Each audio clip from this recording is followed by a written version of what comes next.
ಎಲ್ಲರಿಗೂ ಅನ್ವೀಕ್ಷಾ ಯೂಟ್ಯೂಬ್ ಚಾನಲ್ನ ಮತ್ತೊಂದು ವಿಡಿಯೋಗೆ ಆತ್ಮೀಯವಾದ ಸ್ವಾಗತ. ಅನ್ವೀಕ್ಷಾ, ಇದು ಮನಸ್ಸಿನ ಅಂತರಾಳದ ಧ್ವನಿ. ನಿನ್ನೆ ಪ್ರೀತಿಸುವ ಎಂದು ಕಥೆಯ ಹಿಂದಿನ ಸಂಚಿಕೆಯಲ್ಲಿ ಅಭಿರಾಮ್ ಒಂದು ಕಡೆ ಮನೆಯವರಿಗೆ ವಿಷಯ ತಿಳಿಸೋದಕ್ಕೆ ಅಂತ ಆಚೆ ನಡೆದಿದ್ದ.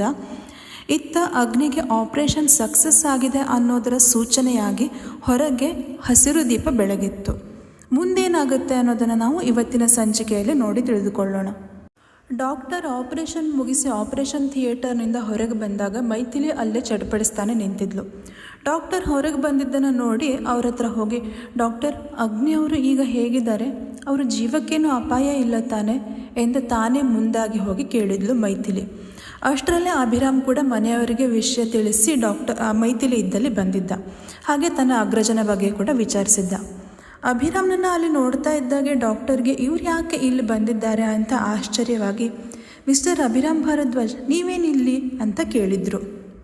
ಡಾಕ್ಟರ್ ಮಾತಿಗೆ ಪ್ರತಿಯಾಗಿ ಅಭಿರಾಮ್ ಭಾರದ್ವಾಜ್, ಅದು ಡಾಕ್ಟರ್, ನೀವೀಗ ಆಪರೇಷನ್ ಮಾಡಿ ಬಂದ ವ್ಯಕ್ತಿ ನನ್ನ ಅಗ್ರಜ ಶ್ರೀರಾಮ್ ಭಾರದ್ವಾಜ್ ಅವರಿಗೆ ಅಂತ ಹೇಳಿದ್ದ. ಅಭಿರಾಮ್ ಮಾತು ಕೇಳಿ ಡಾಕ್ಟರ್ಗೆ ಒಂದು ಕ್ಷಣ ಗಾಬರಿಯಾಗಿತ್ತು. ಅಯ್ಯೋ ಹೌದಾ, ನಮಗೆ ಅವರು ಶ್ರೀರಾಮ್ ಭಾರದ್ವಾಜ್ ಅಂತ ತಿಳಿಲೇ ಇಲ್ಲ.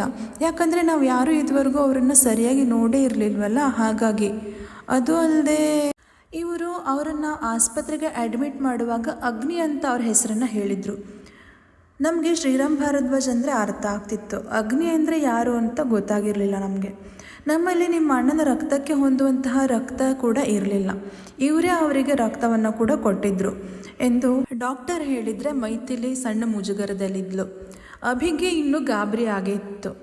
ಅದನ್ನು ಕಂಡು, ನೋಡಿ, ನೀವು ಗಾಬರಿ ಪಡುವ ಹಾಗೆ ಅವರಿಗೆ ಏನೂ ಆಗಲಿಲ್ಲ. ಆಪ್ರೇಷನ್ ಮಾಡಿ ಆಗಿದೆ, ಸಕ್ಸಸ್ ಕೂಡ ಆಗಿದೆ ಆಪ್ರೇಷನ್. ಜೀವಕ್ಕೇನೂ ಅಪಾಯ ಇಲ್ಲ. ಆದರೂ ಅವರನ್ನು 24 ಗಂಟೆಗಳ ಕಾಲ ಅಬ್ಸರ್ವೇಷನಲ್ಲಿ ಇಡಬೇಕಾಗತ್ತೆ.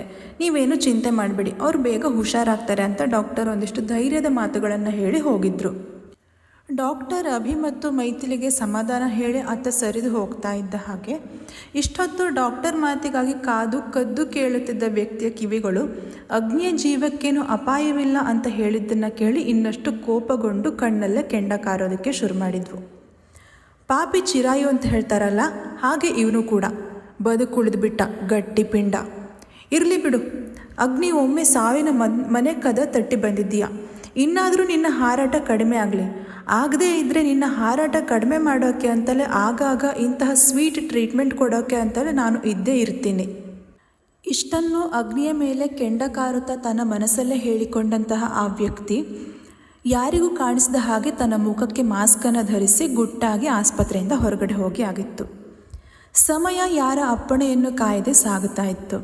ನಂತರದ ಕೆಲವು ಹೊತ್ತಿನಲ್ಲಿ ಕೌಸಲ್ಯಾದೇವಿಯವರು, ಭರತ್ ಹಾಗೂ ಸರಸ್ವತಿ ಅವರು ತಮ್ಮ ಮುದ್ದಿನ ಮಗನಿಗೆ ಏನಾಯಿತೋ ಅನ್ನೋ ಆತಂಕದಲ್ಲಿಯೇ ಆಸ್ಪತ್ರೆಗೆ ದೌಡಾಯಿಸಿ ಬಂದಿದ್ದರು.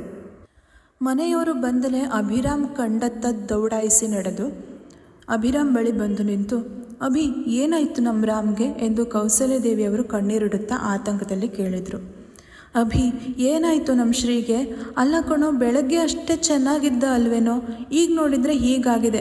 ಡಾಕ್ಟರ್ ಏನು ಹೇಳಿದರು ಎಂದು ಭರತ್ ಮತ್ತು ಸರಸ್ವತಿ ಕೂಡ ಅಷ್ಟೇ ಆತಂಕದಲ್ಲಿ ಕಾಳಜಿಯಿಂದ ಕೇಳಿದರು. ಅಭಿರಾಮ್ ಮನೆಯವರಿಗೆ ವಿಷಯವನ್ನು ತಿಳಿಸಿ ಕೊನೆಗೆ ಅಲ್ಲೇ ಇದ್ದ ಮೈಥಿಲಿಯನ್ನು ಕೂಡ ತೋರಿಸಿದ್ದ.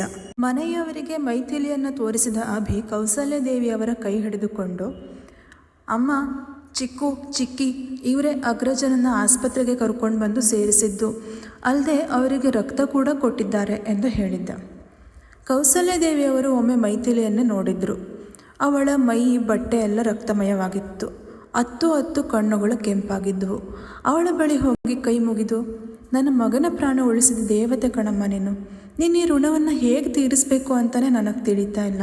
ನೀನು ಮಾಡಿದ ಉಪಕಾರ ನನಗೆ ಬಹಳ ದೊಡ್ಡದು ಮಗಳೇ ಎಂದು ಕಣ್ಣೀರಿಡುತ್ತಾ ಹೇಳಿದರು ಕೌಸಲ್ಯಾದೇವಿಯವರು. ತನಗಿಂತ ಹಿರಿಯರು ತನ್ನ ಮುಂದೆ ಕೈ ಮುಗಿದು ನಿಂತಿದ್ದು ನೋಡಿ ಮೈಥಿಲಿಗೆ ಒಂದು ರೀತಿ ಮುಜುಗರ ಆಗಿತ್ತು. ಕೌಸಲ್ಯಾದೇವಿಯವರ ಕೈಯನ್ನು ಕೆಳಗಿಳಿಸಿ, ಅಯ್ಯೋ ಅಮ್ಮ, ನೀವು ನನಗಿಂತ ಹಿರಿಯರು, ನೀವು ಹೀಗೆಲ್ಲ ನನಗೆ ಕೈ ಮುಗಿದು ಹೇಳಬೇಡಿ. ನಾನು ಅಂಥದ್ದೇನೂ ಮಾಡಲಿಲ್ಲ. ಮನುಷ್ಯತ್ವದಿಂದ ಅಗ್ನಿ ಅವರನ್ನು ಆಸ್ಪತ್ರೆಗೆ ಕರ್ಕೊಂಡು ಬಂದು ಸೇರಿಸಿದ್ದೆ ಅಷ್ಟೇ, ಇನ್ನೇನೂ ಇಲ್ಲ.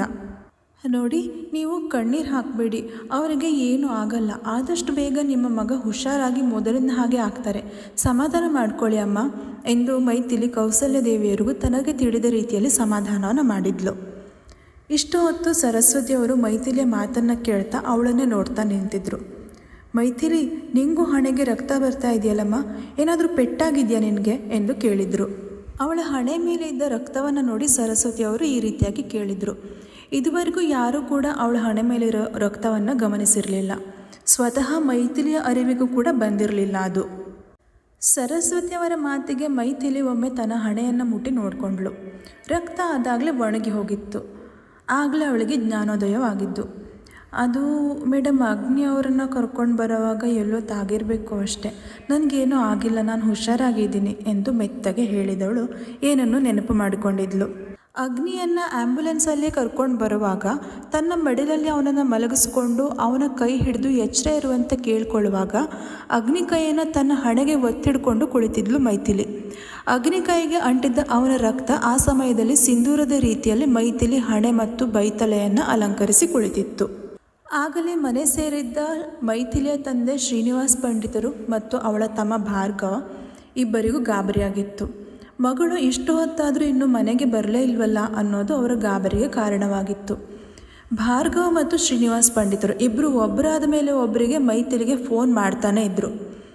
ಇತ್ತ ಆಸ್ಪತ್ರೆಯಲ್ಲಿ ಬ್ಯಾಗ್ನಲ್ಲಿ ಆರಾಮಾಗಿ ಸೈಲೆಂಟ್ ಮೋಡಲ್ಲಿ ಮಲಗಿತ್ತು ಮೈಥಿಲಿಯ ಮೊಬೈಲು. ಸಮಯ ಕಳೆಯುತ್ತಿದ್ದ ಹಾಗೆ ಅಪ್ಪ ಮಗನ ಆತಂಕ ಇನ್ನಷ್ಟು ಹೆಚ್ಚಾಗುತ್ತಲೇ ಇತ್ತು ಹೊರತು ಕಡಿಮೆ ಏನೂ ಆಗಿರಲಿಲ್ಲ. ಮೈಥಿಲಿ ಮೊಬೈಲ್ ಕೂಡ ನೋಡಿರಲಿಲ್ಲ. ಮೈಥಿಲಿಗೆ ಈಗಾಗಲೇ ಇರೋ ಕಷ್ಟ ಸಾಲದು ಅಂತ ಇನ್ನಷ್ಟು ಕಷ್ಟ ಕೊಟ್ಟು ಪರೀಕ್ಷೆ ಮಾಡುವ ಸಲುವಾಗಿಯೇ ಆ ದೇವರು ಅದಾಗಲೇ ತನ್ನ ಮೊದಲ ದಾಳವನ್ನು ಉರುಳಿಸಿಬಿಟ್ಟಿದ್ದ, ಮೈಥಿಲಿಯ ಚಿಕ್ಕಮ್ಮನ ರೂಪದಲ್ಲಿ.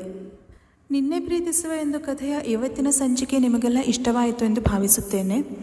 ಈ ಸಂಚಿಕೆಯಲ್ಲಿ ಅಗ್ನಿ ಹುಷಾರಾಗ್ಬಿಟ್ಟ ಅನ್ನೋದನ್ನು ಕೇಳಿಸಿಕೊಂಡ ಆ ಅಪರಿಚಿತ ವ್ಯಕ್ತಿ ಯಾರು?